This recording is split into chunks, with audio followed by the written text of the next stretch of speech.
NIA কে ঢুকিয়ে দিচ্ছে গদ্দারের এলাকায়, গদ্দারের এলাকায়। গদ্দারের এলাকায় মধ্যরাতে পুলিশকে না জানিয়ে চলে গেল। পুলিশের ড্রেস পরে তো অনেক বদমাশি লোক আগে সিঙ্গুর নন্দীগ্রামে বদমাশিও করেছে। 2 ঘন্টার জন্য মিদনাপুরে কন্টাইতে ছিল গদ্দারদের জায়গায়। মিদনাপুরে কন্টাইতে ছিল গদ্দারদের জায়গায়। মিদনাপুরে কন্টাইতে ছিল গদ্দারদের জায়গায়। আমাদের পুলিশ 2 ঘন্টার মধ্যে অ্যারেস্ট করে দিয়েছে। বলছে মেদিনীপুরের গদ্দার। মেদিনীপুরে আপনারা সবাই গদ্দার। এই মমতা ব্যানার্জি তার মানসিকতাটা হচ্ছে কালীঘাটের পুঁতি গন্ধ ভয়, নালার পাশে থাকলে যা হয় তাই।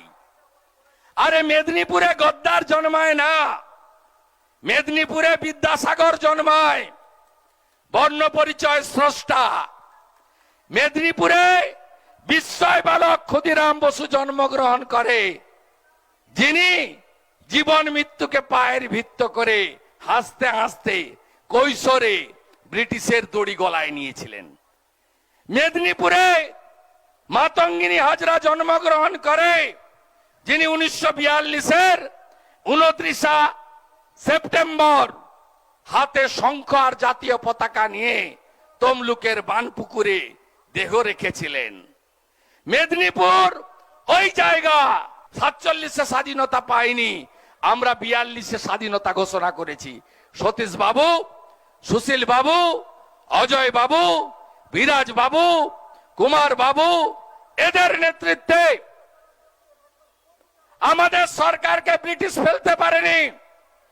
উত্তরপ্রদেশের বালিয়া 20 দিন চলেছে সরকার, ব্রিটিশের কাছে আত্মসমর্পণ করেছে। মহারাষ্ট্রের সাতারা 2 মাস চলেছে, ব্রিটিশের কাছে আত্মসমর্পণ করেছে।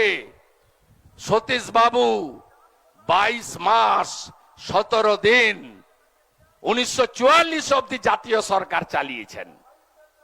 এটাই হলো মেদিনীপুর।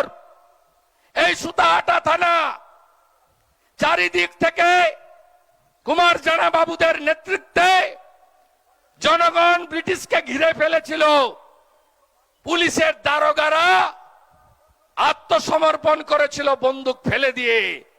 একমাত্র থানা যেখানে এয়ার স্ট্রাইক করতে হয়েছিল, প্লেন দিয়ে বোমা ফেলতে হয়েছিল ব্রিটিশকে।